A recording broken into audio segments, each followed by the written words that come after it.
Bom, passamos então ao painel número 1, o Better Regulation, Tendências e Futuro da Regulação. E este primeiro painel abordará o papel regulador do Estado e as suas novas nuances diante de um contexto de transformações aceleradas, discutindo de forma ampla e estratégica como a governança regulatória, a coordenação interinstitucional e as boas práticas regulatórias podem fortalecer a capacidade pública de enfrentar um mundo cada vez mais complexo e incerto. Vamos explorar tendências emergentes, como a regulação responsiva antecipatória e experimental. Vamos buscar refletir sobre as condições necessárias da intervenção regulatória e reduzir as falhas do governo e promover um ambiente regulatório mais eficiente, inovador e orientado ao futuro. E sobre a moderação do Ministro do STJ, Reinaldo Soares da Fonseca, teremos como membros do painel André Nunes Chaib, professor da Universidade de Maastricht, Elizabeth Carvalho, professora do ISCSP, Filipe Matias Santos, jurista-chefe do Departamento Jurídico da Entidade Reguladora dos Serviços Energéticos, Luís Guilherme Catarino, jurista da Comissão de Mercados de Valores Mobiliários, Maria Elisa Curcio, diretora sénior de Assuntos Corporativos Regulatórios e Sustentabilidade do Latam, Paula Vaz Freire, professora associada da Faculdade de Direito da Universidade de Lisboa e vogal da Autoridade de Supervisão de Seguros e Fundo de Pensões, e, por fim, Vander Costa, presidente da Confederação Nacional de Transporte. Uma salva de palmas. Podem tomar os vossos lugares, por favor. Força. Obrigado. Muito boa tarde a todas e a todos. É com muita alegria que estamos aqui neste fórum, no segundo Fórum Futuro de Regulação, na integração Brasil-Europa, e o Tribunal da Cidadania Brasileira, o tribunal chamado Superior Tribunal de Justiça, não podia se fazer ausente numa discussão tão importante depois de uma explanação tão profunda do nosso ex-ministro da Economia portuguesa, em que se verificou efetivamente que a realidade da regulação, sem sombra de dúvidas, vai nos conduzir nesse mundo complexo das relações sociais, econômicas e políticas. E, nesse sentido, este painel tem como o objetivo discutir as tendências e o futuro da regulação nos mais variados aspectos da vida em sociedade.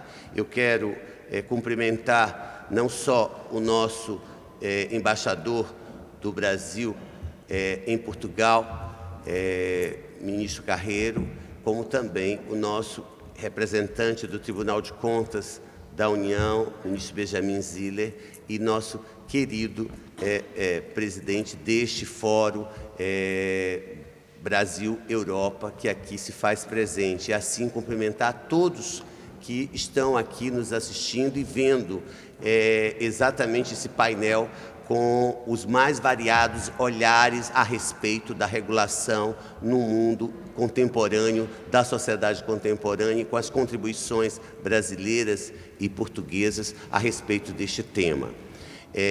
No primeiro momento, nós teremos o professor André Nunes Chaib, professor da Universidade de Maastricht, e que nos brindará, sem sombra de dúvidas, com uma grande exposição. O professor André tem sua formação voltada tanto para a educação quanto para o direito, e na construção, na sua experiência dentro dos países europeus e, na realidade, brasileira também. E com ele teremos a primeira introdução a respeito das tendências e do futuro da regulação dentro deste fórum que estamos nos propondo. Portanto, com a palavra, o professor André. Muito obrigado, ministro Reinaldo, mas também à organização da FIB, pelo convite, pela possibilidade de estar aqui falando de um tema tão crítico nos tempos de hoje. Eu, como bom acadêmico, também tive o cuidado de, pelo menos, preparar qualquer coisa em escrito. Então, eu peço desculpas se isso soa um pouco tanto lido, mas, a fim de organizar melhor as ideias, eu achei que era o melhor caso. Bom, para começar, eu gostaria de organizar, de repente, as minhas primeiras observações, começando por uma pergunta simples. Quando falamos de melhor regulação, em 2025, sobretudo, falamos de uma melhor regulação, primeiro, para quem, né? E em vista de que futuro? Né? Estamos atualmente num momento de sobreposição de uma variedade de crises. Falamos de transformação digital, de emergência, de urgência climática, de biodiversidade, instabilidade geopolítica e do aumento eventual também das desigualdades sociais. E, ao mesmo tempo, com agendas mais estritas de melhor regulação. E, normalmente, essas agendas de melhor regulação são associadas a análises de impacto, de custo-benefício, né, e de simplificação regulatória. Apesar de ter algum valor nisso, isso não parece mais ser suficiente para os dias de hoje. Né? Portanto, eu tenho 3 pontos que eu gostaria de levantar, que eu vejo pontos essenciais numa agenda de mudança, sobre o que se quer dizer sobre melhor regulação, que talvez sejam necessários para manter a credibilidade, a credibilidade das regulações. A primeira mudança tem que ver com a mudança de uma eficiência estrita para um conceito talvez multidimensional de valor. Com isso eu quero dizer o seguinte: pela primeira mudança eu sugiro uma mudança de uma eficiência estrita para um conceito multidimensional de valor. Né? A qualidade regulatória ela é muitas vezes medida em termos, como eu havia dito antes, do custo administrativo, da previsibilidade, do impacto de curto prazo no investimento que se faz nessas regulações. Por áreas como, por exemplo, proteção ambiental, área de saúde, energia, infraestrutura ou até mesmo finanças, essa abordagem, em alguns momentos, colide também com os danos irreversíveis e os impactos intergeracionais que essas regulações provocam. No trabalho sobre regulação ambiental e financeira, existe uma tendência forte de traduzir, por exemplo, risco climático ou perda de biodiversidade em métricas financeiras, né? Ou então em obrigações de divulgação. Né? Isso pode ajudar, mas eventualmente também esconde algumas escolhas políticas dentro das ferramentas técnicas, né, nas taxonomias, nos modelos de risco e até nos indicadores de ESG. E uma concepção orientada para o futuro de melhor regulação, ela precisa tratar esses limites ecológicos e a justiça social não como critérios essenciais e centrais na qualidade regulatória e não meramente como externalidades. Então, é preciso perguntar de forma mais explícita se as intervenções regulatórias nos mantêm dentro dos limites planetários e se elas seguram uma distribuição justa dos custos e dos benefícios e dentro de quais países e como se dá isso entre os países. Uma segunda mudança, que é uma segunda observação que eu faço, é que a mudança precisa ser de um controle apenas para um conceito de aprendizagem e antecipação. Bom, os tópicos desse painel destacam de forma muito clara a ideia de regulação responsiva, antecipatória e experimental. Bom, essa linguagem ela reflete, de fato, uma mudança real, mas num contexto de aceleração tecnológica e incerteza profunda, a pior ilusão que podemos ter é imaginar que a regulação, qualquer tipo de regulação, consegue prever tudo de antemão e depois apenas aplicar uma variedade de sanções. Portanto, a gente precisa que os reguladores, que tratam da regulação como um processo, tratem esse processo não só como um processo de controle, mas também como um processo contínuo de aprendizagem. É preciso utilizar, por exemplo, projetos pilotos com critérios públicos claros, cláusulas de caducidade, por exemplo, o ajuste de regras à medida que evidências e expectativas sociais também mudem, né? E a antecipação de riscos sistêmicos, e não apenas esperar crises para que possamos recorrer a medidas de emergência. Né? No âmbito, por exemplo, da regulação ambiental e comercial, são áreas com as quais eu trabalho de forma mais aprofundada, eu vejo, por exemplo, como esses enquadramentos são muito frequentemente lentos e reativos, e por isso tem dificuldade perante a fenômenos como, por exemplo, pontos de não retorno, né? Pontos de não retorno climáticos ou, eventualmente, até a financeirização de todos esses elementos distintos, né? E, claro, uma vez ultrapassados esses certos limiares, nenhum controle ex post consegue reparar efetivamente as perdas. A terceira mudança tem que ver com a saída de perímetros fechados de especialização para um tipo de governança plural e coordenada. Ora, é preciso pensar o quanto os atores hoje participam não de forma singular dos processos de regulação, mas estão envolvidos todos em ecossistemas regulatórios, né? Então, os reguladores setoriais, autoridades de concorrência, ministérios, tribunais, organismos internacionais, empresas e até mesmo a sociedade civil. Sem uma coordenação efetiva, o que acabamos tendo é uma espécie de fragmentação regulatória, né, com uma arbitragem regulatória e uma opacidade desses processos regulatórios. Portanto, de forma interna, os reguladores precisam de capacidades fortes, para além do direito e da economia clássicos. É preciso ir além dessas disciplinas para buscar elementos e ferramentas no processo regulatório, como ciências do clima, dados, como foi recentemente mencionado, né? A ciência de dados, ciências comportamentais, mas um retorno também às ciências sociais de um modo geral, né? E um conhecimento mais específico das comunidades todas afetadas pelas regulações, né? E isso exige, eventualmente, recursos e autonomia suficiente para, justamente, resistir à captura aos ciclos políticos de curto prazo. Do ponto de vista externo, a regulação precisa também ser um pouco mais permeável, né? E, sobretudo, àqueles que vivem as suas consequências.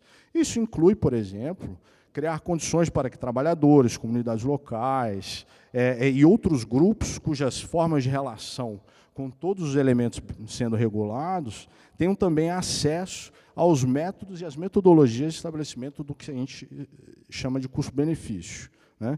E uma valorização dos seus conhecimentos locais também para o estabelecimento daquilo que, de forma métrica, estabelecemos como risco e valor. Bom, finalmente, para o Brasil e para a Europa, isso também é uma questão decisiva, sobretudo agora que estamos às vésperas da assinatura de um acordo de comércio internacional entre a União Europeia e o Mercosul, de como pode funcionar a cooperação regulatória, né? Por exemplo, em comércio, finanças e governança ambiental, a cooperação pode sustentar padrões muito mais elevados, né? Mas também pode se tornar veículo de desregulação de fato e o afastamento das decisões do debate público, né? É preciso ter cuidado com essas ambivalências, né? O teste eventual para a cooperação futura é importante saber se essa cooperação alarga, expande o espaço da escolha democrática sobre os futuros, né? Ou se ela os restringe, né? E, para concluir, eu gostaria de propor, talvez, 3 princípios para um futuro de uma melhor regulação. O primeiro seria uma orientação substantiva, né? Perguntar sempre, a regulação serve para quê e para quem? E colocar os limites socioambientais, ecológicos, de justiça social no centro de qualquer noção de qualidade regulatória, para além das métricas, né? O segundo é o de uma aprendizagem institucionalizada, isso é, desenhar os enquadramentos necessários que permitam experimentar, falhar e corrigir rapidamente os processos regulatórios e as suas regulações com uma forte transparência e responsabilidade.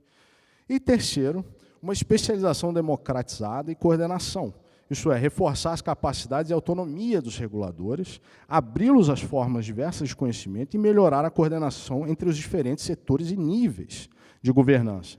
Isso inclui, portanto, também governanças e cooperação no âmbito internacional, sobretudo entre Brasil e Europa, né?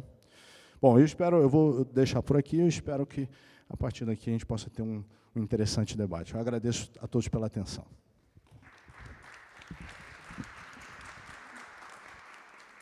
Muito obrigado, doutor André. O senhor traz exatamente uma amplitude enorme para este painel, na medida em que estamos discutindo o século XXI a partir de uma teoria geracional ou de dimensões dos direitos fundamentais dentro de uma perspectiva de regulação em que se discute o que é regulação, para quem ela serve e para o que a serviço de quem ela está, né?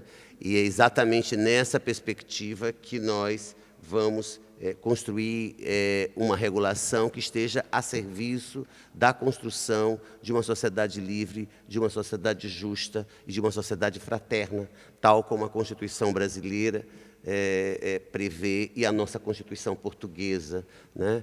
Certamente a sua contribuição a partir do seu trabalho no Instituto Max Planck de Luxemburgo, e que traz a sua experiência não só brasileira, mas também da Holanda e da própria Europa, traz essa reflexão crítica, e me parece que é um excelente início de painel que nós tenhamos essa amplitude do âmbito de atuação e de construção daquilo que a regulação pode contribuir para esse mundo complexo e virtual hoje na sociedade contemporânea. O próximo, o painel prossegue agora com a professora Elizabeth Carvalho, né, que também tem dado grandes contribuições ao tema, na medida em que é doutora em Ciências Sociais, na especialidade em Administração Pública, pela Universidade de Lisboa, Instituto Superior de Ciências Sociais e Políticas. E sua tese foi sobre agendas e reforma administrativa em Portugal. Portanto, com a análise da professora, teremos agora o contraponto de alguém que veio do Brasil, está na Europa e está pensando na regulação a partir deste olhar, e vamos agora ver intrinsecamente, a partir de Portugal, daquilo que podemos ter em matéria de regulação. Com a palavra, a professora Elizabeth. Muito obrigada, Sr. Ministro. Muito obrigada. Boa tarde a todos. Agradeço o convite que me foi endereçado e peço desde já desculpa por entrar num território que eu sei que à partida é dominado por juristas e economistas. Não é o meu caso. Eu sou da Administração Pública, sempre de Gestão e Administração Pública, e olho para a regulação desse ponto de vista. Do ponto de vista mais dos processos e dos procedimentos, desde a gênese, desde o desenho do que se quer regular. Vamos fazer uma regulação para cumprir que estratégia, com que fins, servindo a quem, com que informação, onde é que vamos buscar. E o Estado aí é particularmente importante. Eu estou-me a lembrar sempre, eu olho para a regulação como um instrumento de governação.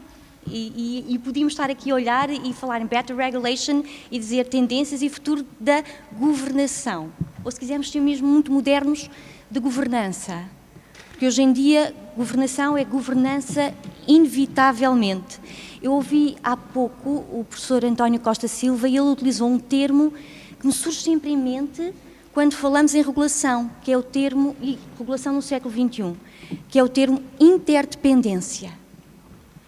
E nós podemos acoplar à interdependência um outro termo, soberania. Eu estava a ler, ainda há uns dias, um livro em que estavam a referir-se a alguns dilemas da Europa e face a este novo mundo geopolítico e geoeconómico, e deparei-me com a designação de uma comissária europeia que eu achei uma denominação espetacular, porque é a comissária para a soberania tecnológica, para a segurança e para a democracia.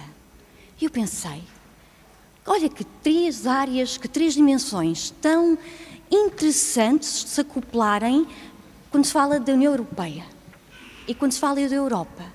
E necessariamente Portugal. Mas mais do que isso, quando se fala da Europa, fala-se também em Estado de Direito e fala-se em democracia e fala-se num ideal de Estado social que promove valores de justiça e de bem comum e de bem-estar para todos. Que são ideais que nós achávamos que deveriam ser prosseguidos e que deveriam fazer parte da história do século XXI. Estamos em 2025 e será que tudo o que nós tínhamos por garantido podemos continuar a tê-lo? Porque os dilemas que nós temos hoje em dia são também de regulação, mas são de regulação no seu desenho, na sua aplicação, nas decisões que são tomadas em função dessa regulação e da capacidade para fazer valer aquilo que se regula e da avaliação e da aprendizagem em função dessa avaliação. Ou seja, de gestão de todo o processo. E isso requer capacidade institucional.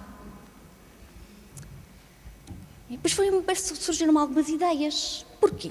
Porque fui à procura, como académica que sou, de alguns, mais próximo, peço desculpa, de alguns livros a falarem sobre regulação. E é engraçado, quando fui à biblioteca, a académica também gosta de livros, eu sei, em papel, e fui buscar alguns de há 10 anos atrás, 15 anos atrás, e é engraçado que muitos dos dilemas atuais não faziam parte dos livros. Debatia-se, nos mais recentes, os efeitos da nova gestão pública e da ideia de better regulation seria sempre less regulation. Não era? A ideia de a autorregulação dos agentes económicos, da sua capacidade e do mercado para se autorregular.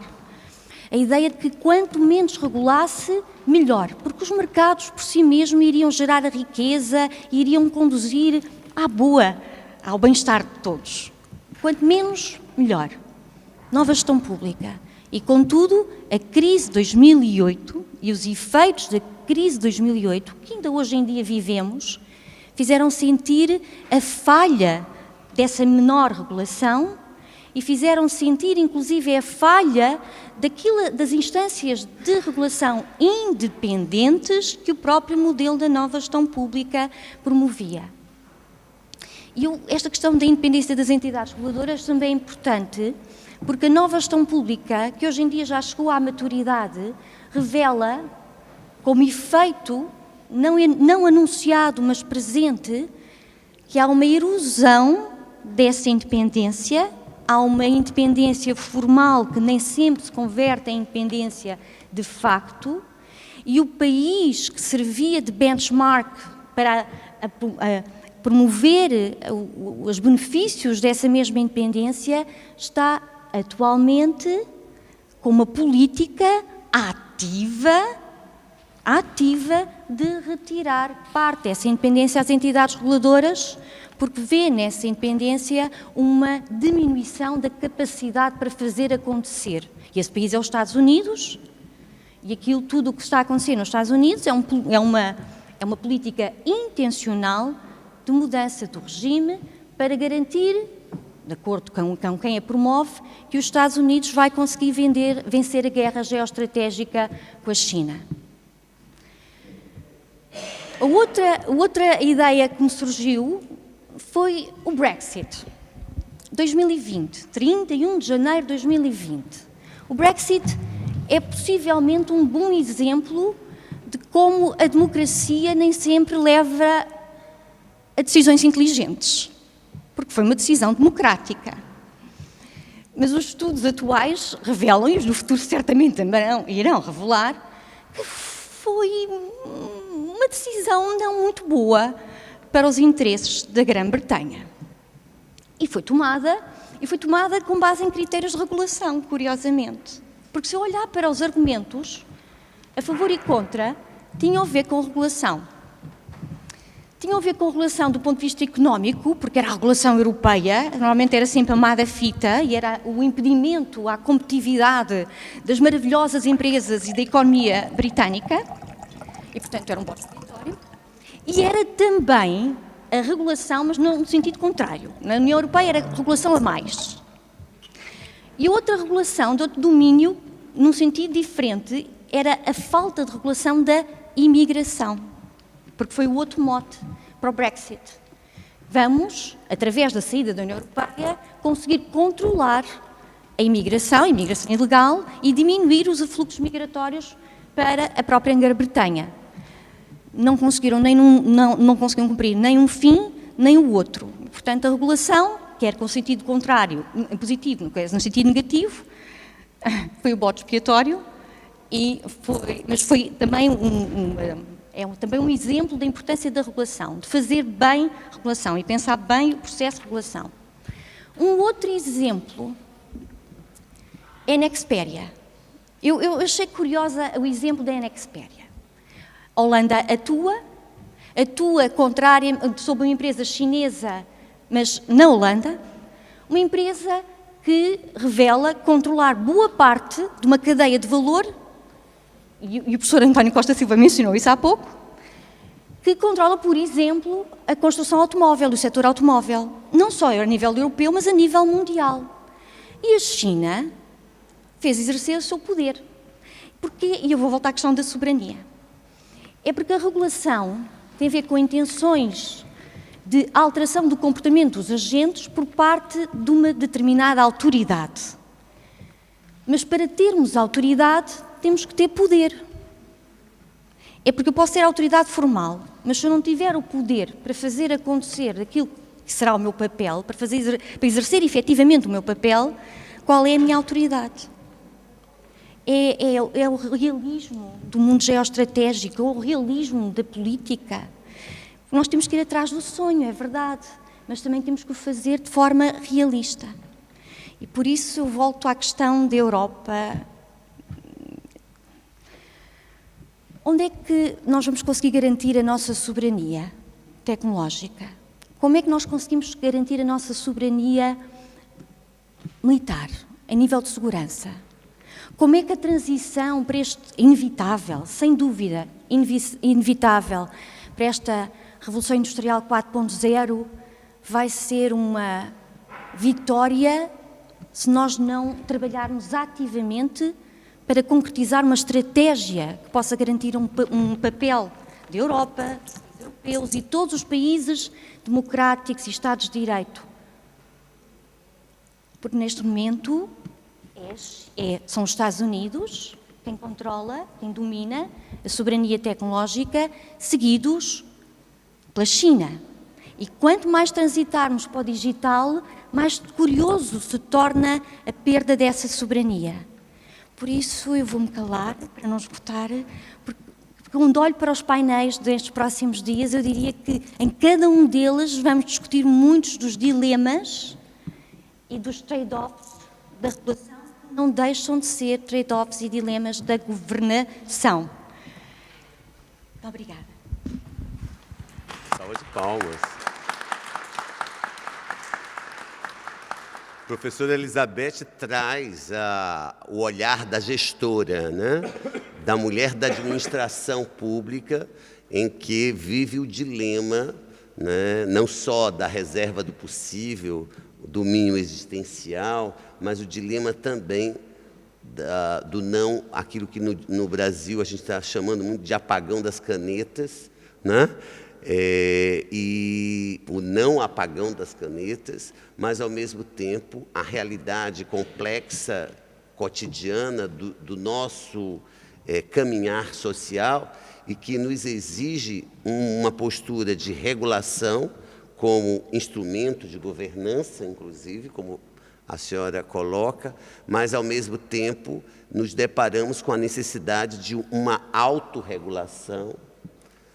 Isso em todos os campos do conhecimento, não só no campo do direito administrativo, da governança, da gestão pública, até mesmo no meu âmbito, há 10 anos eu estou na área penal, o âmbito do compliance criminal, né? Em que nós nos vemos com a necessidade de que a regulação e de que o programa de integridade vá em busca da construção de modelo ético de uma sociedade que se propõe a ser democrática, né? E aí nos deparamos com o império de alguns e o dilema da soberania de cada país, da autonomia de cada região, de cada setor, mas, ao mesmo tempo, com esse diálogo que a senhora propõe, né? Exatamente nos exemplos que citou nessa sua exposição. Muito parabéns e estamos encantados com a sua manifestação. Agora teremos o jurista Felipe Matias Santo, que é chefe do Departamento Jurídico da ESA, e que também vai trazer o outro olhar, né, da regulação, especialmente nos serviços energéticos, a partir da ideia do Conselho Europeu de Reguladores de Energia, né, e que já integrou Sociedade de Advogados, que trabalha exatamente nesse âmbito regulatório e na Comissão do Mercado de Valores Mobiliários. Né? Com certeza, o doutor Felipe, o jurista Felipe, licenciado e mestre em Direito, né? E que já realizou cursos diversos na Comunidade Europeia e em Lisboa também, e com seu olhar também na esfera da gestão bancária. Com a palavra, o jurista Felipe Matias Santos. Muito obrigado pelo convite. É um gosto estar aqui. Eu penso que o convite que trago aqui liga bem com as palavras da professora Elizabeth Carvalho, porque, no fundo, eu propus-me trazer-vos aqui um discurso que começa com este confronto. Better Regulation remete-nos para um movimento de síntese e de consolidação daquilo que são as melhores práticas ao nível da regulação. E isso parece confrontado hoje com um discurso de algum populismo antirregulatório, sob a capa de desburocratização, com evidências de power grab por parte de alguns agentes, designadamente no berço da regulação. Mas isso parece-me que é a primeira camada, que é uma camada de aparência, não corresponde exatamente à realidade. Então, convido-vos para uma viagem que segue o caminho pendular de Foucault, pelo qual o mundo sempre caminha. Sabemos todos bem que os primeiros conceitos relativos à regulação económica independente surgiram nos Estados Unidos, no século XIX, e isso tornou-se necessário quando se tomou consciência da necessidade de tomar medidas de intervenção pública, designadamente quando se criaram novos mercados e empresas de larga escala, e já não uma realidade de pequenos empresários, de pequenos investidores, e, portanto, esse é o ponto de partida. E é um terceiro género entre a insustentabilidade de manter um laissez-faire, laissez-passer, e, por outro lado, não abusar de vias socializantes. A partir daí houve uma expansão da regulação, todos conhecemos, no New Deal, sobretudo, com as suas alphabet agencies, e o mundo regulatório hoje está espalhado pelos 4 cantos do globo. No contexto do europeu, surgiu, sobretudo à Segunda Guerra Mundial, em razão do abandono do modelo do Estado de Serviço Público e a liberalização do setor público económico. Este movimento nós conhecemos já no passado e, portanto, não é novidade esta ideia de deregulation, de desregulação, que também foi um movimento que nasceu nos Estados Unidos, tal qual como a regulação, mas já depois da exportação do seu modelo, e no fundo propugnou-se então um Estado pós-regulador. Isso surgiu em função do movimento bipartidário, que passou a questionar a regulação tradicional, entendeu que ela era ineficiente e limitadora da concorrência, que estava a proteger demasiado os stakeholders que já existiam, e politicamente isso teve corpo na presidência de Ronald Reagan nos Estados Unidos e de Thatcher no Reino Unido, procurando reduzir o tamanho do Estado e o poder do Estado Federal, criticando o excesso de regulação económica, que passou a ser visto como um entrave ao desenvolvimento, e uma afirmação daquilo que hoje também se retomou, que é do unitary executive, e portanto concentrar poder nas mãos de uma única pessoa, como isso sendo a única forma de levar a cabo as reformas que eram então essenciais. Nessa altura, e porque estes movimentos também têm naturalmente aspectos muito positivos, foi criado o conceito de avaliação de impacto regulatório, que permite um processo de recolha e análise de informação, um mecanismo de participação estruturada dos agentes e um quadro de decisão e avaliação com uma metodologia conhecida. A síntese destes dois movimentos, da expansão, porventura excessiva, da regulação primeiro, e depois de alguma detração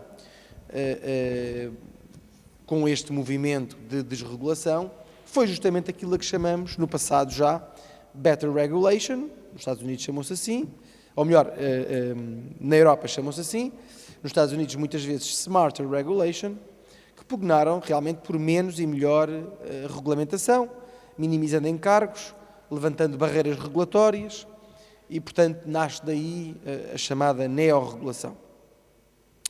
E como resposta a isto, nos anos 90, vem então a regulação responsiva, que inova na defesa de uma abordagem regulatória capaz de adequar simbioticamente às melhorias no cumprimento normativo da indústria, calibrando a oportunidade e a intensidade da atuação regulatória ao contexto, adequar isso ao contexto socioeconómico e ao comportamento das próprias empresas. A ideia principal da regulação responsiva, propugnada nos anos 90, é que seria flexível, adaptativa e escalonada, começando por estratégias cooperativas, persuasão e avançando para sanções mais severas e intrusão, sempre que se justificasse. Numa aplicação prática da teoria dos jogos e da racionalidade cooperativa, fez-se uma aposta na autoconformação, na auscultação e envolvimento ativo dos regulados, como forma tendente a favorecer o cumprimento das próprias regras que eram instituídas. E isto tem toda a atualidade. Isto que falamos dos anos 90 é novamente, em certa medida, o que hoje propugnamos. O quarto movimento foi o incremento da regulação, mas agora da regulação por vagas setoriais, como falou aqui bem a professora Elizabeth Carvalho, na sequência da crise de 2008, dos mercados financeiros. Na altura trabalhava eu na regulação de mercados financeiros, com maiores exigências financeiras de capital, com melhor supervisão e regime de regulação bancária, com modificação da governança e da transparência. Depois disso, tivemos a sustentabilidade e o risco de alterações climáticas, que conduziram em 2015 aos Objetivos de Desenvolvimento Sustentável e ao Tratado de Paris. Tivemos, em 2018, o RGPD. No setor energético, em função da invasão da Ucrânia, tivemos a alteração das regras de mercado quanto à formação do preço e, mais recentemente, a regulação da inteligência artificial, como não. Portanto, o que nós assistimos, apesar de tudo, tem sido uma certa expansão da regulação que é inevitável e é desejável em função da maior especialização e complexidade do mundo em que vivemos. E só teorias simplistas face a essa complexidade é que podem negar a sua importância. Hoje, o que vejo neste movimento de desregulação é, naturalmente, sempre um movimento que tem aspectos positivos, na medida em que permite calibrar eventuais excessos, mas há aqui muito de um ambiente caótico, muito veloz, mas sob a capa de um discurso de antirregulação, o que se está a promover muitas vezes é uma regulação seletiva e desordenada. Por exemplo, com tarifas alfandegárias, sem qualquer critério ou metodologia, que resultam numa forte intervenção pública no domínio tributário, desafiando até poderes do Congresso e de forma absolutamente discricionária e politizada. O aumento da controlabilidade do investimento estrangeiro nos Estados Unidos, também foram tomadas medidas de reforço disso mesmo, uma diminuição do comércio mundial e criação de barreiras a esse comércio e até pressão pública que é criada e percepcionada na seleção ou manutenção de gestores privados de empresas privadas, sobretudo nas áreas tecnológicas. E isso, apesar de ser feito de forma discricionária e caótica, não é menos regulação. É mais regulação, só que uma regulação politizada, não independente e extremamente centralizada. Então, o que é que me parece que, em síntese, nós devemos retirar daquilo que deve ser feito e deve ser consolidado? Uma regulação responsiva, claro, proporcionada, persuasiva, baseada no risco e na promoção da autorregulação regulada, com liberdade e responsabilidade, sob uma ameaça credível de enforcement. Uma supervisão e ação sancionatória com recurso ao princípio da oportunidade, em detrimento da legalidade estrita, mais flexível, que permita priorizar meios e margem de decisão quanto à consensualização de decisões, quando possível. A realização da avaliação de impacto regulatório, que não gere paranoia por análise, nem cargas burocráticas excessivas, mas permite uma regulação baseada em evidências e medidas proporcionadas. A regulação deve ser, naturalmente, também antecipatória. O seu papel não é apenas remover barreiras, também é, mas deve ser antecipá-las, numa lógica de análise prospectiva, em fast moving, ser um motor da inovação, participação e resiliência. Para isso, utilizando Living Labs, enquanto zonas livres tecnológicas ou sandboxes regulatórias, desempenhando um papel piloto para aquilo que podem ser regimes futuros. Mas tem de ser, sobretudo, efetiva, sem capturas, nem letargias, capaz de provar que acrescenta valor. Obrigado.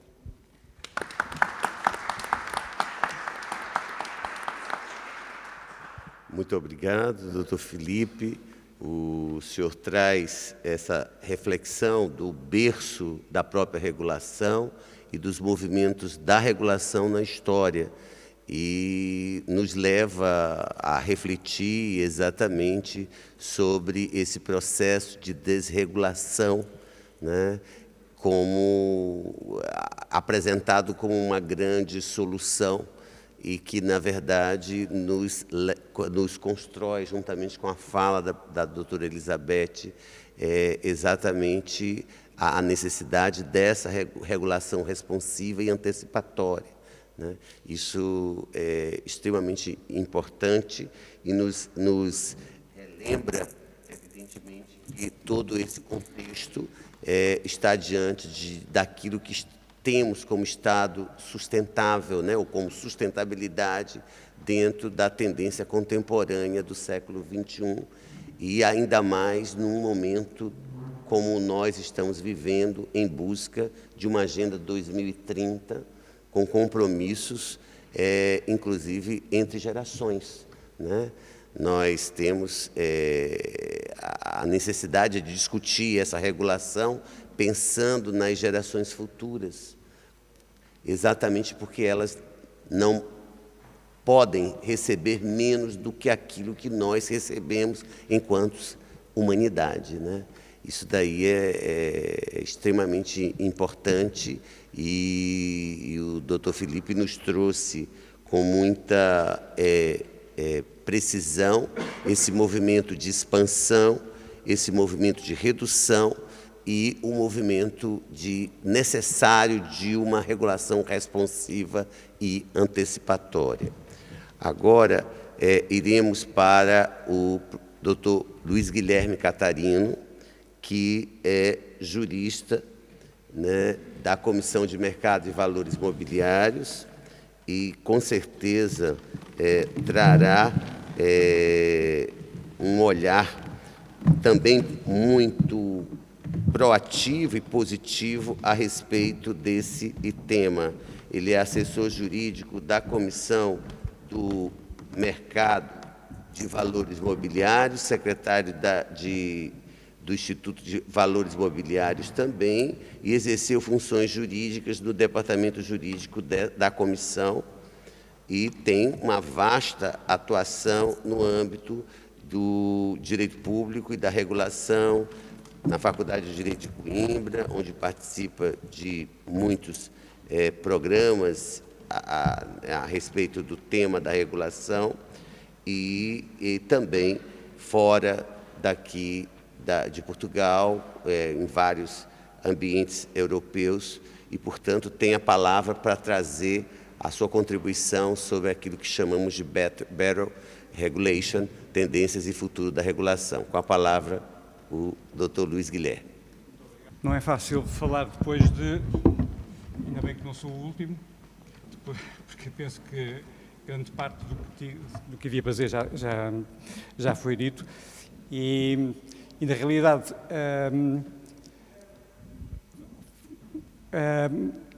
vou optar por falar sobre aquilo que a Better Regulation, a meu ver, não é e não deve ser. Acho que é algo que pode enquadrar-se no meio de tudo aquilo que acabou por já ser dito, sobretudo no momento da história, como vimos com o keynote speaker, em que nós todos estamos a ser convocados para saber se os quadros institucionais, a governação, a governança, se os nossos mandatos públicos, as entidades reguladoras, se a sua ação acompanha no mundo, acompanha a história e que papel é que lhes é reservado. Eu gostava só de fazer aqui um disclaimer, que é, eu trabalho na Comissão do Mercado de Valores Mobiliários, mas as opiniões expressas, naturalmente, são-me estritamente imputáveis e também não são imputáveis ao ISCTE e o EL, onde sou docente. Portanto, estou aqui a título particular e com todo o gosto, tentando aprender um pouco mais sobre estas matérias. É curioso referirmos que esta ideia, vou-me focar sobre a Better Regulation. Inicialmente eu vinha falar no dia 28 sobre criptoativos e sobre inovação tecnológica financeira, mas por motivos de agenda tive que, e com muita gentileza, colocar-me hoje a falar sobre Better Regulation. E o que é isto da Better Regulation? Better Regulation tem a ver basicamente com um movimento que aconteceu nos anos 70 e 80 de desregulação. Não é? O Filipe já falou sobre a matéria, sobre o thatcherismo, sobre o Reaganomics, e, portanto, houve um momento de desregulação e de deslegalização, melhor dizendo, de deslegalização e criação das entidades reguladoras, e com a criação de entidades reguladoras, isso deu origem a mais regulação. E, portanto, houve um proliferar de regulação que, na década de 90, levou a que fosse ponderada o problema da inflação legislativa, o problema de excesso de regulação, nomeadamente por parte da OCDE. E é neste momento, e é por isso que se fala hoje em dia em Better Regulation, que é uma forma, no fundo, de combate aos Estados burocráticos, e hoje em dia é quase um mantra dizer que dentro da Europa, a União Europeia é cara e é um Estado burocrático, que produz mais leis, mas já lá vamos. E, portanto, um combate aos Estados burocráticos é a inflação legislativa. Para quê? Para reduzir encargos e simplificar a legiferação através de métodos que já foram referidos e que eu, portanto, vou passar muito rapidamente. Métodos de avaliação ex ante, ongoing, ex durante, ex post, relatórios de impacto e de análise prévia. Este movimento de Better Regulation tem ganho, portanto, vapor neste movimento de crescimento do Estado regulador. À medida que o Estado regulador se foi implantando, obviamente maior era a regulação e maior era a necessidade de limitar, digamos que esta inflação legislativa. E, portanto, nós vamos assistir, na década de 90, por parte da OCDE, na criação de algumas guidelines sobre o que é Better Regulation, que já depois também na Europa, na União Europeia, vamos assistir também na agenda da União Europeia para regular melhor em 2016, depois revista em 2022, mesmo na Comissão de Durão Barroso em 2007, lembro-me que a Better Regulation foi assumida pelo próprio Presidente, no sentido de que havia necessidade dentro da União Europeia de se simplificar a legislação, no sentido de regular, diminuir os seus custos e diminuir, no fundo, as externalidades que dela podiam decorrer. Basicamente, há aqui duas vertentes nesta ideia da Better Regulation. A questão não é, ou não era, se devemos ter mais regulação ou se devemos ter menos regulação, mas a ideia de como atingir objetivos ou mitigar alguns problemas públicos de forma menos onerosa possível. Portanto, há aqui duas vertentes no âmbito desta ideia da Better Regulation, que é a vertente económica e que é a vertente política. A vertente económica porquê? Porque entende-se que com a Better Regulation, com o método de Better Regulation, se consegue acrescentar à economia competitividade, crescimento, melhor governação, maior equidade nas decisões finais tomadas, no fundo, tornando a governação neutra, e a nível político, no sentido de que a Better Regulation é uma forma de legitimação de alguns entes públicos, nomeadamente dos reguladores, e ao mesmo tempo esta forma da Better Regulation traz maior transparência, confiança e democracia participativa. Não nos podemos esquecer que o Estado regulador repousa sobretudo sobre regulação de alguns entes intermédios, nomeadamente as entidades regulatórias ou as agências regulatórias, e não verdadeiramente nos órgãos legislativos, que têm o poder legislativo, Governo, da Assembleia da República. E, portanto, também por aí havia necessidade de alguma legitimação deste governo de peritos ou de experts. E, portanto, digamos que esta ideia de legislar melhor está ligada a uma ideia de que eu ainda não via verdadeiramente,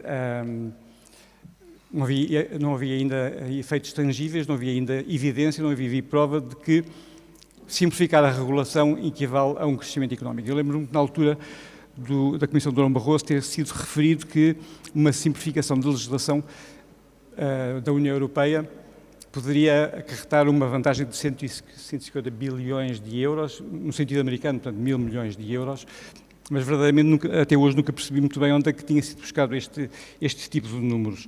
Mas basicamente, portanto, existe esta vertente económica de menor obstáculos, maior simplicidade, maior clareza, menores custos. E é por isso que alguns cínicos criticam também este método da Better Regulation, ou este programa, ou agenda, se quiserem, dizendo que basicamente é uma simples simplificação burocrática para, no fundo, cumprir uma agenda política e uma agenda política económica. Mas eu que, basicamente, só quero dizer aqui o que é que a Better Regulation, nos nossos tempos e entre a nossa história, que é sombria e é cinzenta, como vimos com a introdução, o que ela não pode ou não deve ser. Por um lado, ela não pode ou não deve significar menor regulação, apesar da caricatura que hoje em dia é feita relativamente à União Europeia.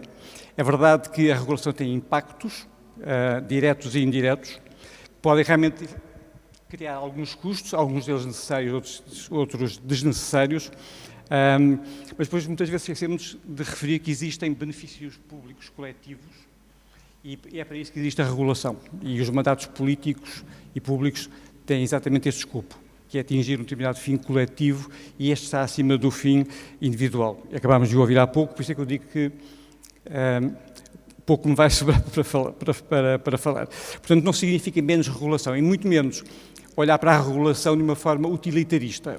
A regulação não é uma commodity, não é algo que deva ser feito ou desfeito para que se obtenha o maior ou menor lucro, ou se permita, em termos privados, maior lucro. Ele está ao serviço de objetivos de política pública para realizar direitos sociais, ambientais, políticos, neste caso, hoje em dia até democráticos, relativamente a algumas alterações que têm havido no âmbito dos mídias.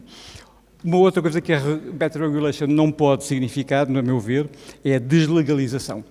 Deslegalização seja no sentido da diminuição do estalão normativo, de o legislador ser substituído por leis regulamentares, leis administrativas e por regulamentos independentes, e isto não deve acontecer, deve haver sempre um mandato necessariamente legislativo, e também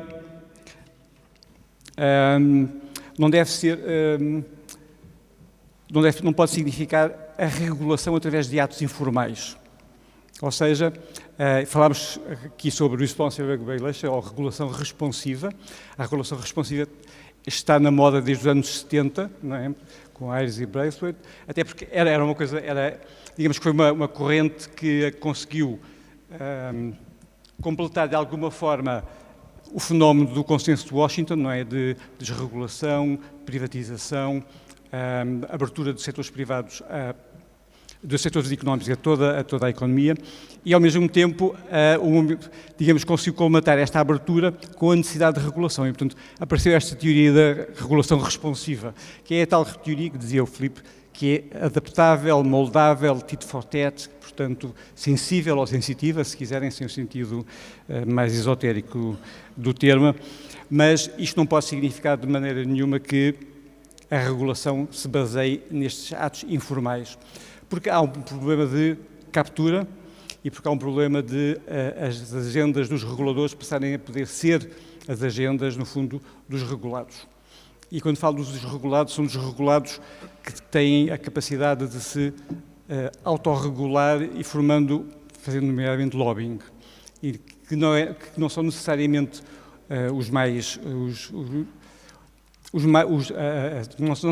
que não serão necessariamente numericamente os maiores, mas que são, de certo, os mais fortes.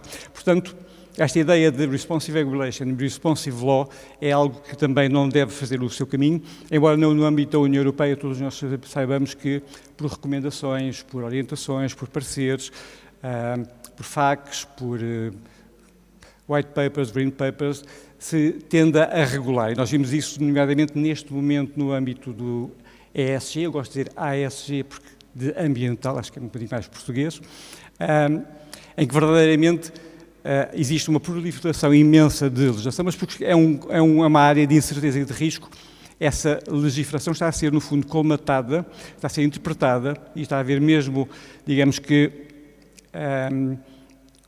uma via paralegal de criação de normas através destes atos informais, também denominados, como sabem, melhor do que eu, de soft law. Portanto, esta ideia da responsive regulation tem que ter, não pode ser efetivamente a transmutação para atos informais. Até porque também, todos nós que trabalhamos aqui com esta matéria, temos visto que estes atos informais da União Europeia não são necessariamente mais simples, não são necessariamente menos onerosos e não são necessariamente menos custosos. Há atos verdadeiramente de recomendações, pareceres, orientações, guidelines, que são de muito difícil compreensão e de muito difícil execução. Portanto, a better regulation não deverá ser efetivamente a deslegalização. Também não deve ser a deslegalização, também não deve ser desregulação, até porque nós vimos cada vez que a história nos demonstrado que cada vez que há desregulação acaba sempre por voltar a haver uma regulação superior e muitas vezes a desregulação acaba por trazer uma espécie de corrida para o fundo, não é? Uma espécie de race to the bottom relativamente à regulação, porque os Estados tornam-se em Estados concorrentes, em Estados competidores. E, portanto, o que acontece acaba por ser, e isso não é necessariamente, melhor. Eu estava-me a lembrar agora de um act que foi há pouco tempo suspenso por parte do Presidente Trump, que fez uma injunção ao DOJ, ao Department of Justice, a Pam Bondi, para suspender, isto em termos de a hierarquia das normas é um bocadinho estranho que está a passar nos Estados Unidos, para suspender um act que combatia a corrupção, nomeadamente relativamente a funcionários estrangeiros, que era de 1977. E porquê? Porque, segundo o Presidente Trump, este ato estava a trazer desvantagens competitivas aos Estados Unidos no seu comércio internacional. E, portanto, dizia ele, não há um level playing field, nós estamos todos em pé de igualdade. Porquê? Porque nós temos uma luta contra a corrupção que muitos Estados não fazem, portanto, neste momento... Esta é, basicamente, o race to the bottom que a desregulação pode acabar por incentivar. E é isto realmente que nós não temos. Não queremos. Além do mais, nós estamos num momento estou a finalizar, em que existe extrema incerteza e nós falamos da sociedade do risco. A sociedade do risco tem a ver com muitas destas incertezas e de riscos que são perigos de perigos, algo que não é previsível, não é mensurável, não é, em termos de impacto também, não é avaliável e, portanto, a better regulation deve ser também uma regulação assente no risco. A risk-based regulation deve ser também algo que deve ser tido em conta, então, como dizia também como um colega nosso, deve haver uma atuação proativa no sentido de prevenir o risco. E prevenir o risco só se faz através da convocação para a regulação dos stakeholders, ou se preferirem em português, de todas as partes interessadas, e sobretudo dos peritos, cientistas e peritos nas áreas a regular. Finalmente, aliás, o outlook da OCDE de 2025 relativamente à Better Regulation, relativamente às fases de Better Regulation, chama a atenção para o facto de que, quer no momento ex ante, quer no momento ex post, de monitorização da regulação, existem grandes falhas no sentido de convocar os peritos e os cientistas, nomeadamente, não só para criar a regulação, mas depois para fazer a sua avaliação, o que está bem, o que está mal, e assim regular melhor para o futuro. Aliás, verdadeiramente, se virem o outlook da OCDE, a grande parte dos países membros da OCDE, Portugal incluído, está bastante mal visto no que diz respeito a esta última fase, a fase da avaliação ex post, da monitorização da efetiva aplicação. Finalmente, better regulation, quanto a mim, não deve ser substituir a atual governança, governação pública, como ela existe, através do mecanismo, seja de contracting out, seja de opting out, seja do new public management. Portanto, não devemos tomar a better regulation atualmente, face aos desafios que nós temos, como algo que devemos deitar fora a governance. Não devemos ter a regulation shield, não devemos ficar paralisados, mas também não devemos deitar fora esta governance. E porquê é que digo isto? Porque há uma tendência também muito grande neste momento na privatização da regulação.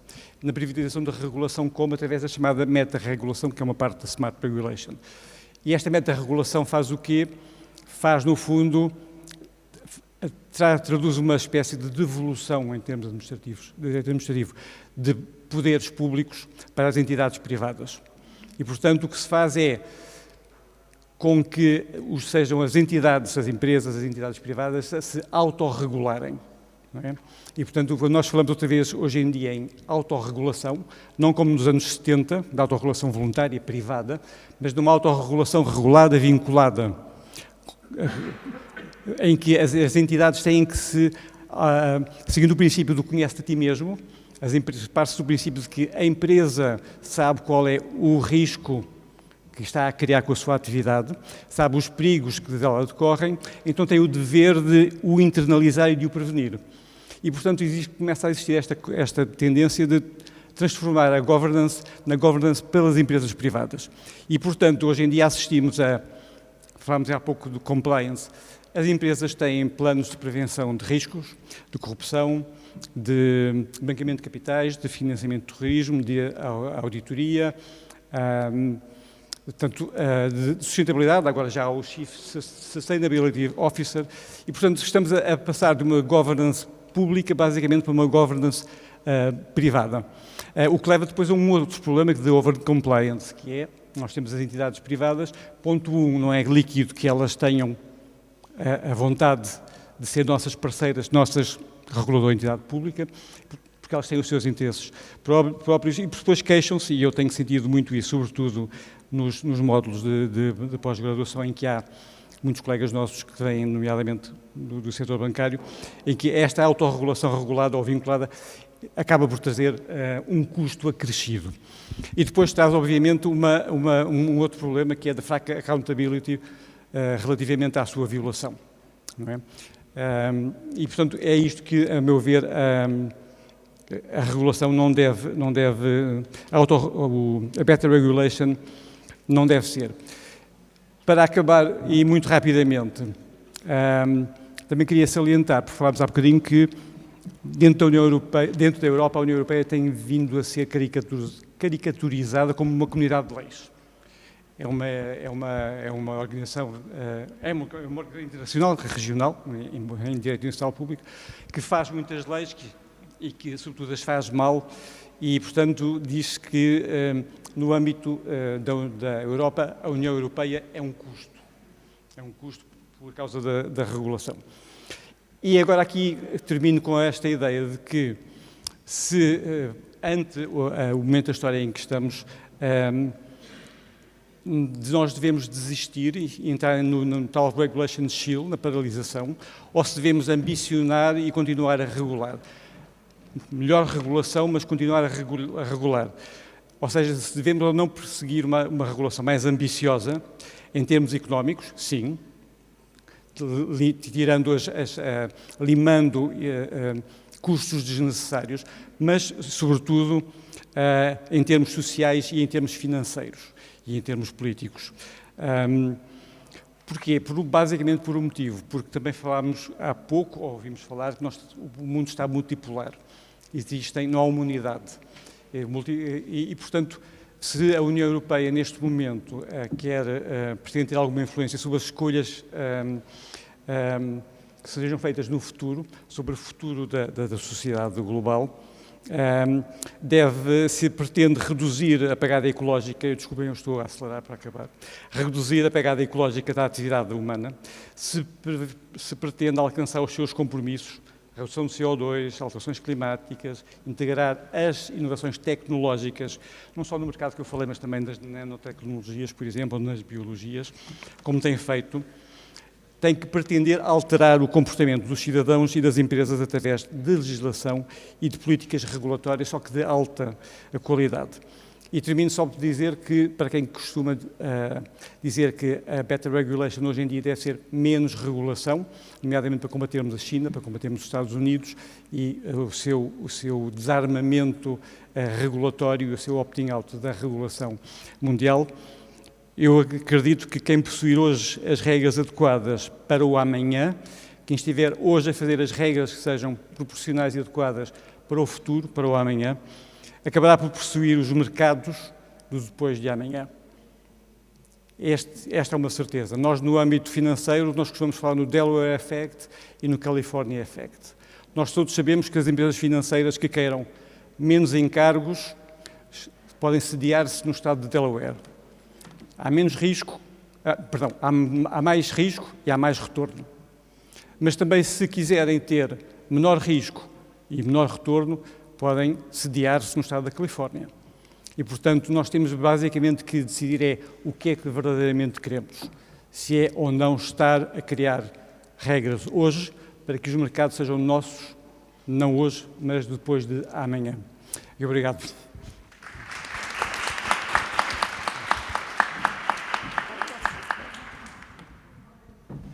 Muito obrigado, Dr. Luiz Guilherme. O senhor nos traz a reflexão muito pertinente a respeito daquilo que seria a melhor regulação e, nesse sentido, eu acho que vem muito ao encontro da fala do nosso ministro Antônio Costa, exatamente na perspectiva de que essa Better Regulation seja um conceito que foca no aprimoramento da qualidade dessas regras e de políticas públicas, né, tornando-as mais eficientes, transparentes e menos burocráticas.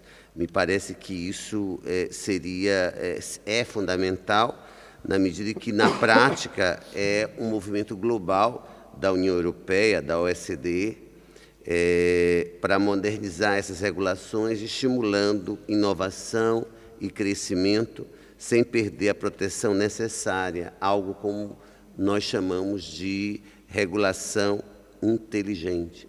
E aí temos muitas discussões para o futuro, exatamente a partir daquilo que entendemos como melhor regulação no momento presente.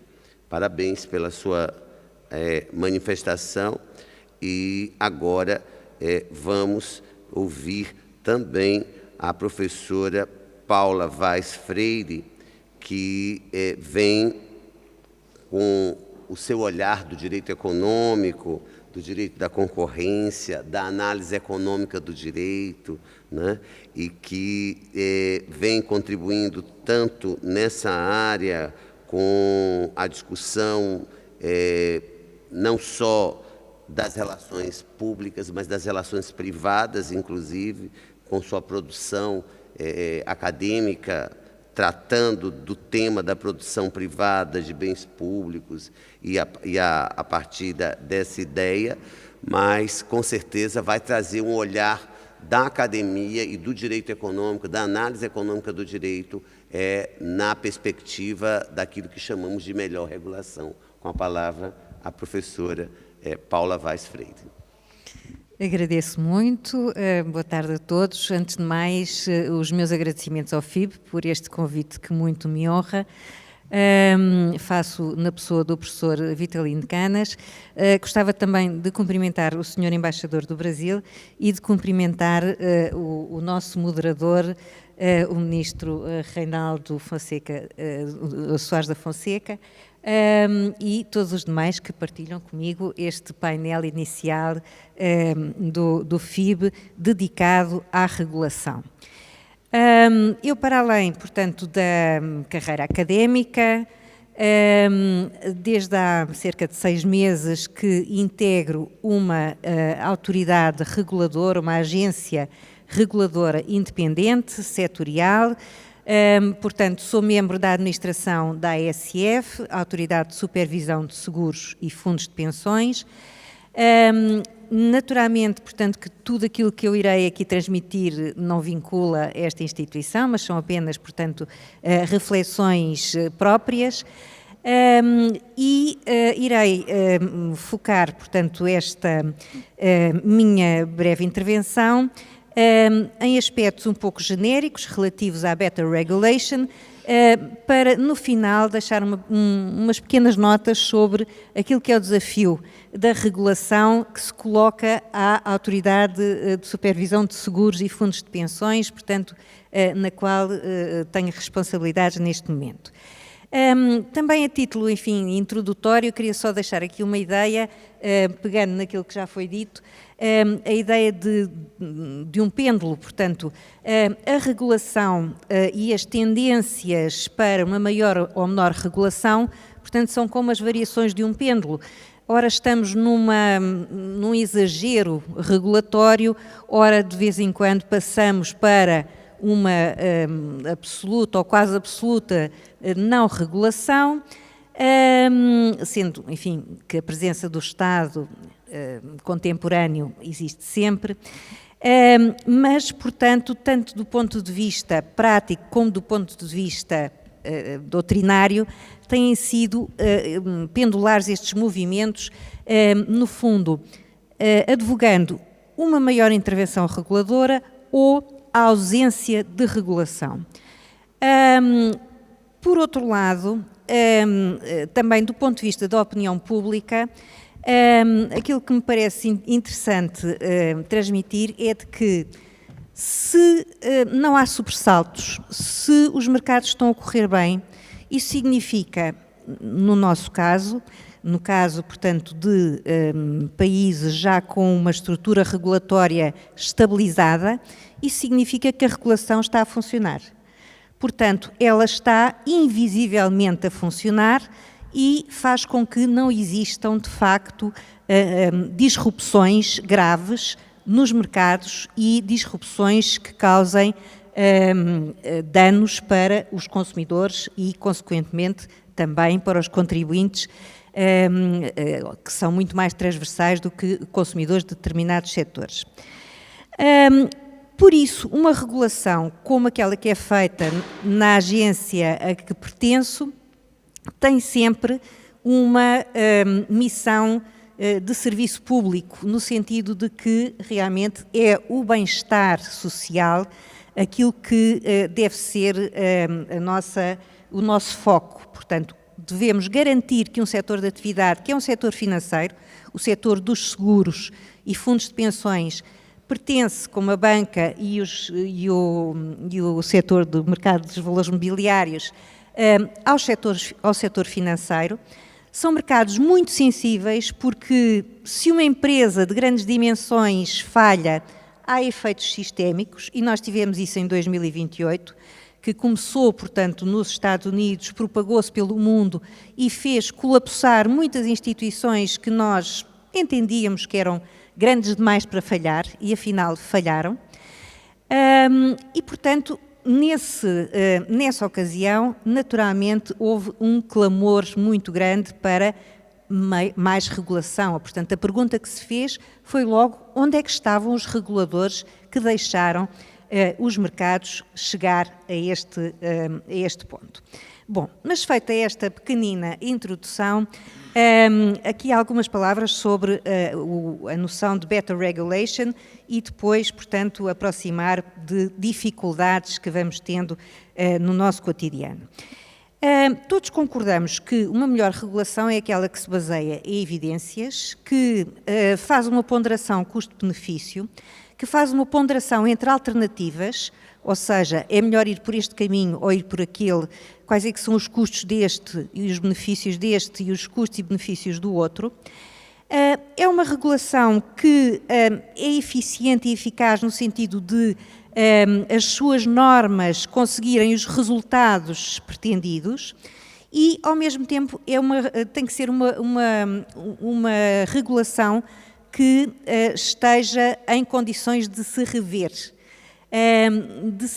Porque é inadequada, acontecem, portanto, no fundo, situações em que a regulação de facto não produz os efeitos pretendidos e então deve haver uma marcha atrás e, portanto, eliminar esse quadro regulatório, ou pura e simplesmente porque se tornou obsoleto e, portanto, foi eficaz durante um determinado período de tempo e depois deixou de o ser.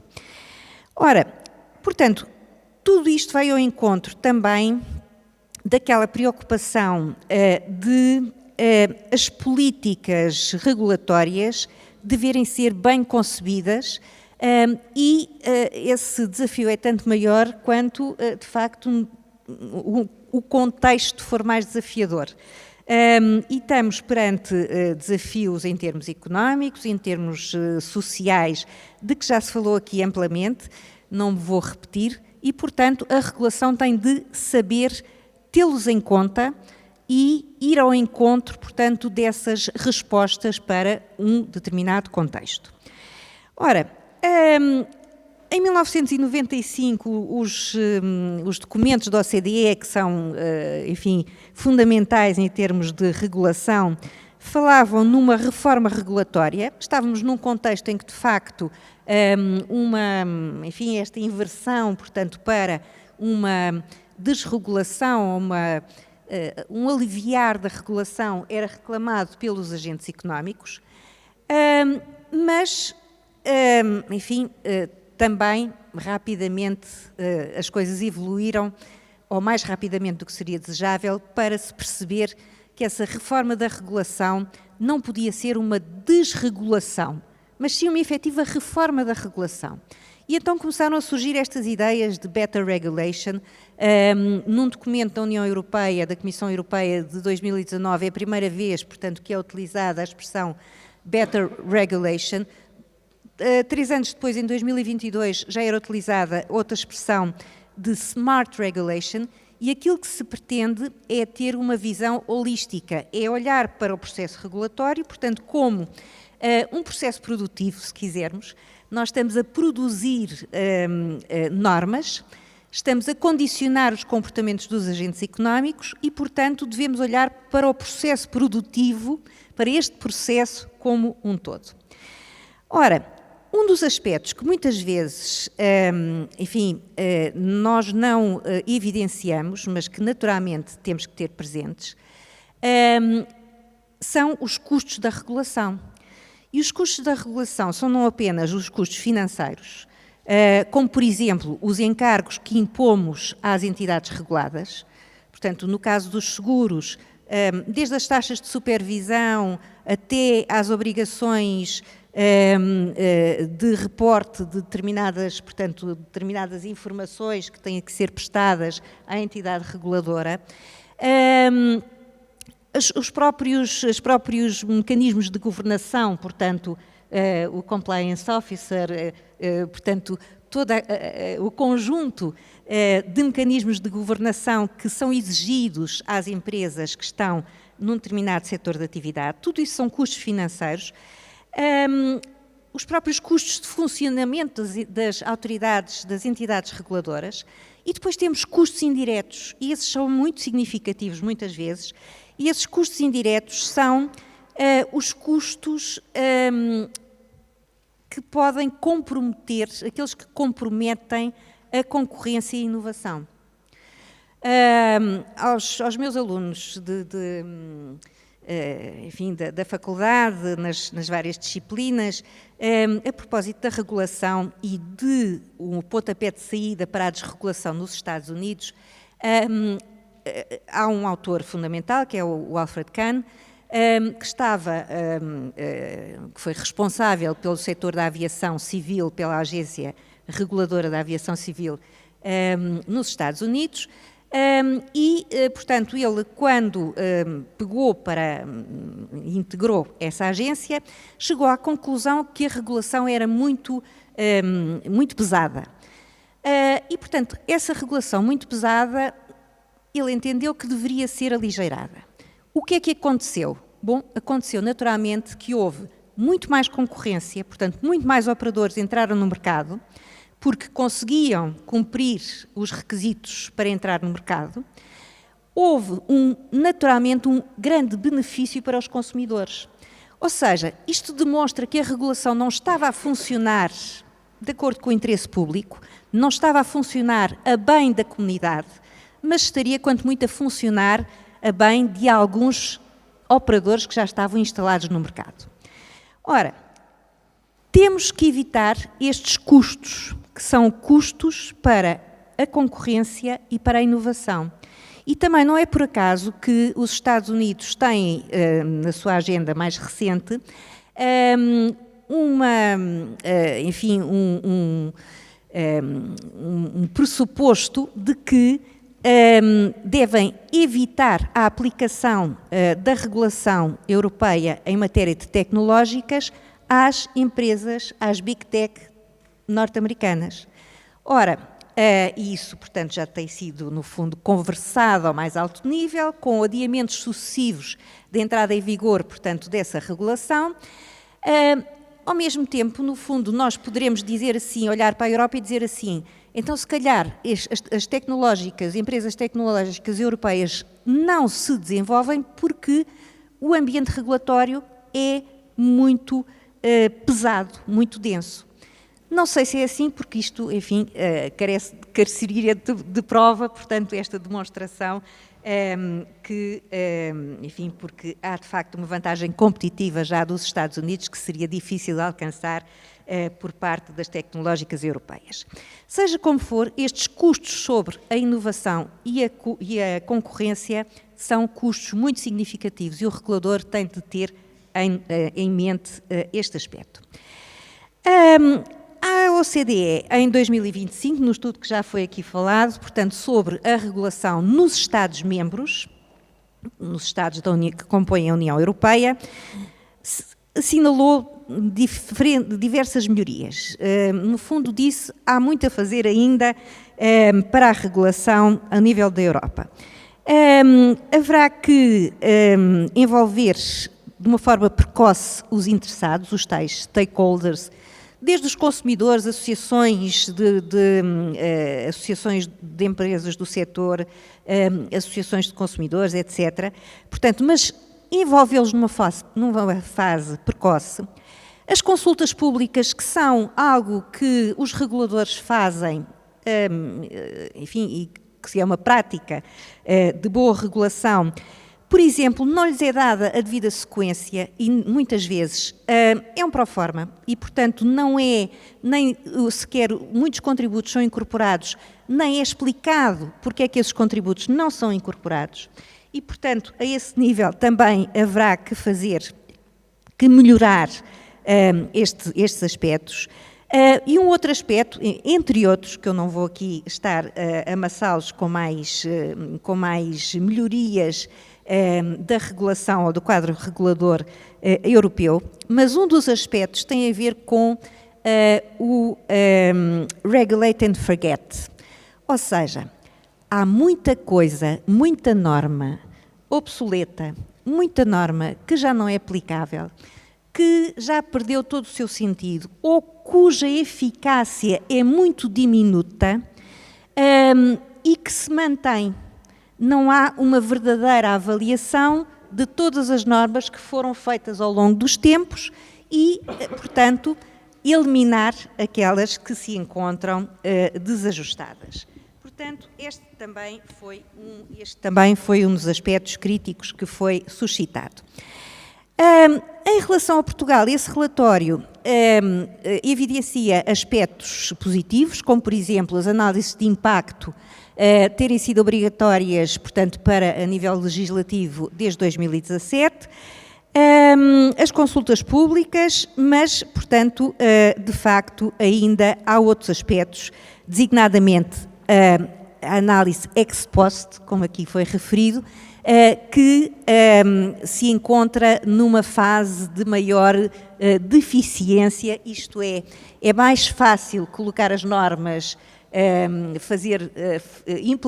implementá-las, não, publicá-las, do que propriamente aferir da sua efetiva implementação e da sua verdadeira eficiência e eficácia. Ao nível da ASF, ao nível, portanto, da Autoridade de Supervisão de Seguros e Fundos de Pensões, por um lado, nós temos algumas dificuldades. Temos dificuldades que têm a ver com o facto de estarmos no setor financeiro e do setor financeiro ser multinormativo, ou seja, portanto, há uma metodologia que o doutor conhece bem, não é? Portanto, em 3 níveis, o nível da União Europeia, portanto, 3 níveis da União Europeia, e depois é que passamos para o nível nacional. E, portanto, ao nível da União Europeia, nós temos os regulamentos e as diretivas, depois temos normas técnicas, depois, portanto, ainda temos, portanto, orientações e aspectos, portanto, de regulação pelas agências europeias dos seguros, dos bancos centrais, do mercado de capitais, e depois é que entramos no plano nacional. Portanto, há estas camadas que complexificam, para já, aquilo que se pretende de nós, não é? Portanto, por outro lado, muitas vezes lidamos com áreas transversais. Falou-se aqui da sustentabilidade, portanto, não há mercado financeiro e regulação do mercado financeiro que hoje não integre preocupações de sustentabilidade. Por outro lado, também, a ideia, portanto, as ideias, por exemplo,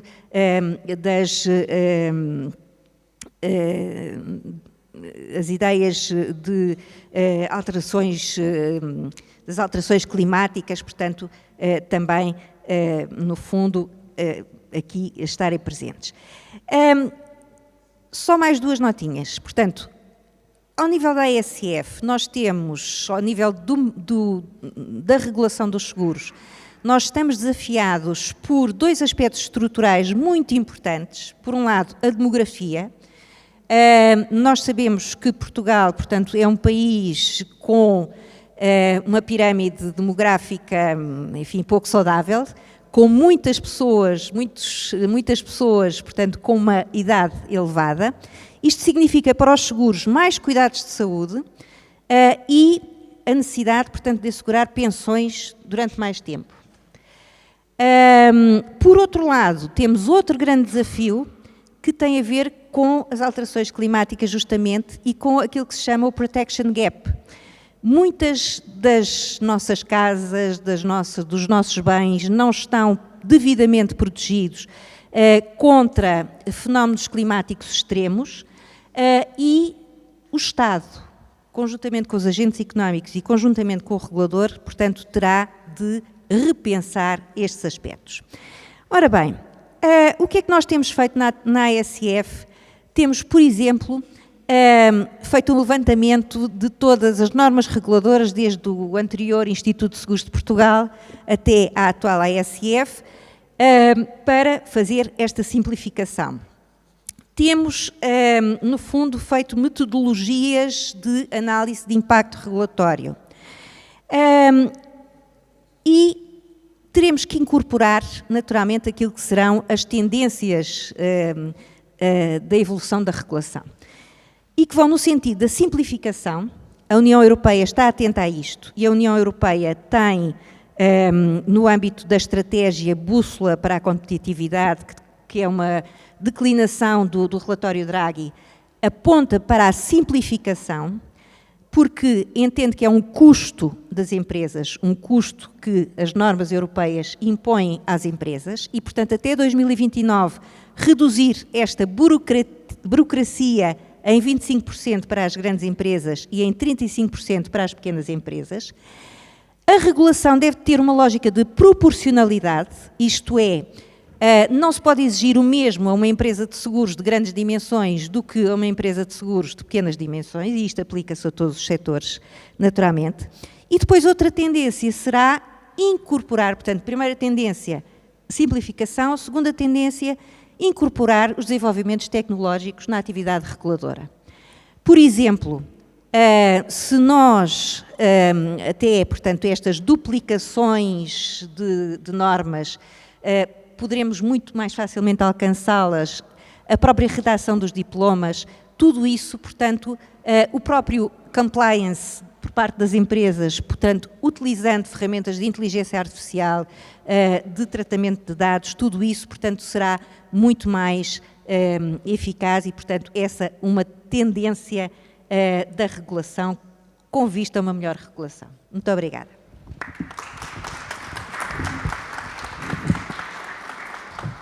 Muito obrigado, professora Paula. A senhora, como não poderia deixar de ser, traz o elemento da eficiência, traz o elemento da eficácia, traz o elemento do custo-benefício, e isso também, no Brasil, temos as recomendações de reformas para reduzir barreiras, estimular a competição e inovação, focando na simplificação administrativa e no tema do compliance, que tem sido, evidentemente, um grande desafio hoje, tanto na gestão pública, em relação às empresas, quanto às empresas no processo de autorregulação, que é necessário também na perspectiva do programa de integridade, de ética e de construção de uma sociedade livre, justa e solidária.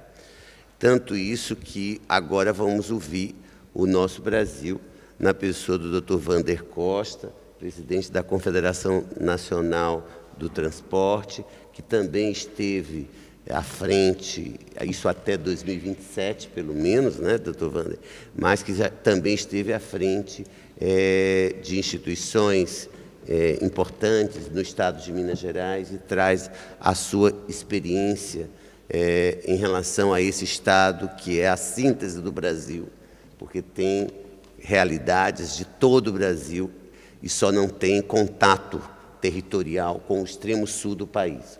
Com todas as outras regiões, o estado de Minas também tem. E agora, o nosso presidente da Confederação Nacional de Transporte. Com a palavra. Muito obrigado, ministro Reinaldo. Cumprimento a todos os painelistas que antecederam. Cumprimentar o embaixador Carreiro, que está na plateia, em nome dele, todos os presentes. Eu agora falo no nome do regulado. O transporte no Brasil é regulado por diversos setores, e é bom ser regulado, não é ruim ser regulado, não. É importante ter normas, como foi dito aqui, que sejam responsivas, que sejam transparentes, que estimulem a concorrência, mas que também garanta a prestação do serviço. E o Brasil, as nossas agências, têm feito um papel muito importante, junto com os ministérios que as compõem. Basta ver que nunca tivemos tanto investimento no transporte como nos últimos anos. Nós saltamos da casa de alguns poucos bilhões de reais, 1 milhão de euros aproximadamente, para 4, 5 vezes mais isso, e atraindo uma iniciativa privada. Quando consegue atrair iniciativa privada, mostra que o modelo adotado ele tem segurança jurídica, ele tem previsibilidade e tem confiabilidade. E é interessante notar que o nosso legislador, ao formar as agências, deu a elas independência de representatividade. E isso é importante porque nos 2 últimos governos, não só no atual, mas no anterior, houve uma vontade grande do Executivo de retirar aqueles diretores que foram nomeados no passado para colocar aqueles, vamos dizer, politicamente aliados. Não é só desse, do outro aconteceu a mesma coisa. E o fato de ter independência, de ter autonomia fez com que a gestão continuasse, e isso nos levou ao estado que hoje permite o Brasil, através das concessões de rodovias, ferrovias, portos, aeroportos, atrair o investimento. Então, essa independência é importante. E outra situação que vale fazer, porque a indicação dos diretores ela vem do Poder Executivo, dos ministérios e do presidente. Mas é um poder de indicar, ele não tem o poder de nomear. A nomeação vai passar pelo Senado, que vai fazer uma sabatina, vai avaliar e verificar se aquela pessoa indicada, que seja politicamente, ela tem também a capacidade técnica. Porque uma agência, para poder ser bem gerida, o gestor, o diretor, que é o nome técnico usado no Brasil, ele tem que ter conhecimento da área para poder fazer a formulação. Mas tem que ter também um trânsito político grande para poder ver os projetos aprovados. E isso tem se mostrado com resultado, principalmente no setor do transporte, que tem promovido esse desenvolvimento.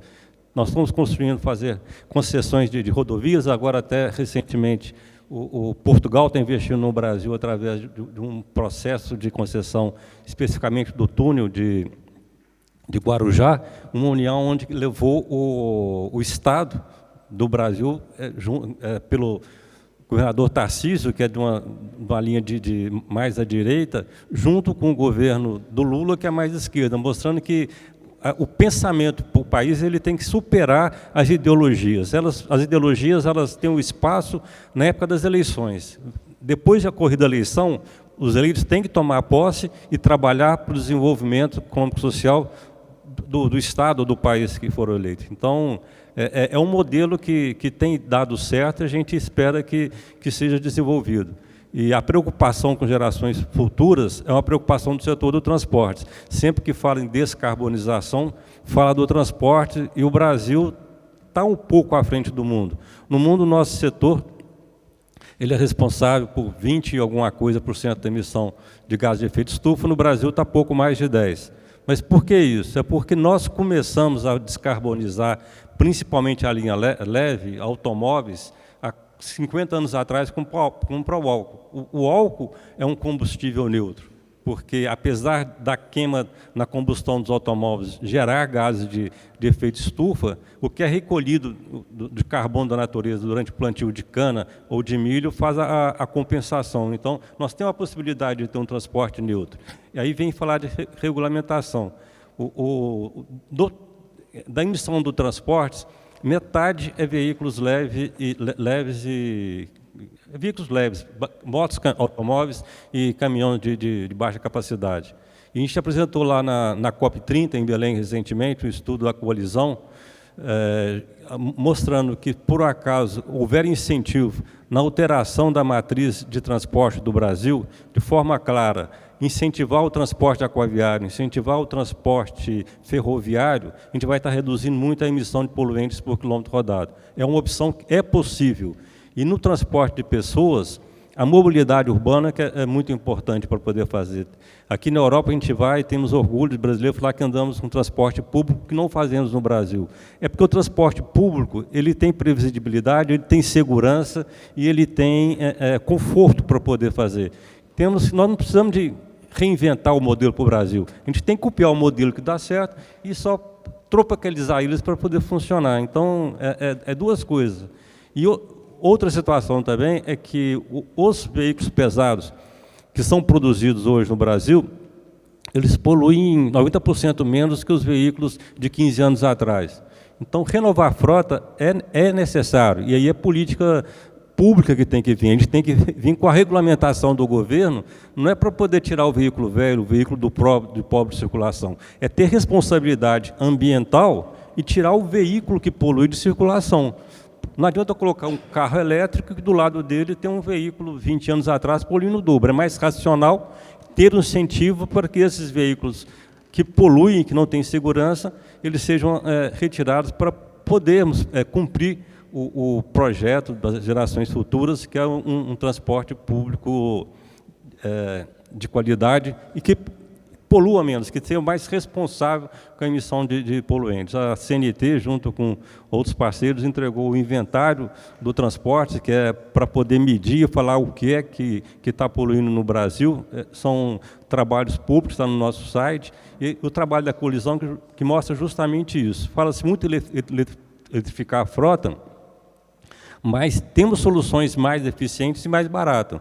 Um ônibus elétrico ele custa 3 vezes mais do que um ônibus convencional. E para poder falar em transporte elétrico, eu tenho que ter eletricidade na hora que eu estou parado. Não adianta eu rodar com ônibus urbano o dia inteiro, a eletricidade sem poluir nada, e à noite colocar um gerador a diesel para poder fazer a recarga das baterias. Então tem que pensar como um todo, eu acho que esse é o papel da regulamentação.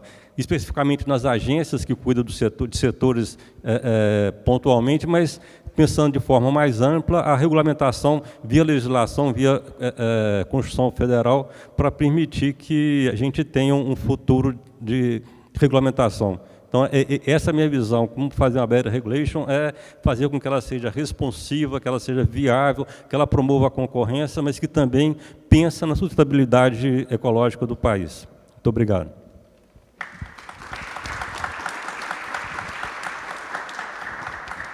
Muito obrigado, doutor Wander. O senhor traz a contribuição, e uma contribuição positiva, né, esperançosa, de que a melhor regulação é necessária, é possível e é uma tendência para o futuro, em benefício, inclusive, das novas gerações. O painel nos leva a refletir, depois de tantas exposições interessantes, de que a melhor regulação, a Better Regulation, é um conceito que foca, sem sombra de dúvida, como disse, em aprimorar a qualidade das regras, não é do desaparecimento dessas regras da regulação, e estimular também a autorregulação com modelos de compliance e exatamente nesse diálogo que é importante dentro de uma sociedade com a livre iniciativa e, ao mesmo tempo, com um Estado que se preocupa com uma regulação responsiva e, ao mesmo tempo,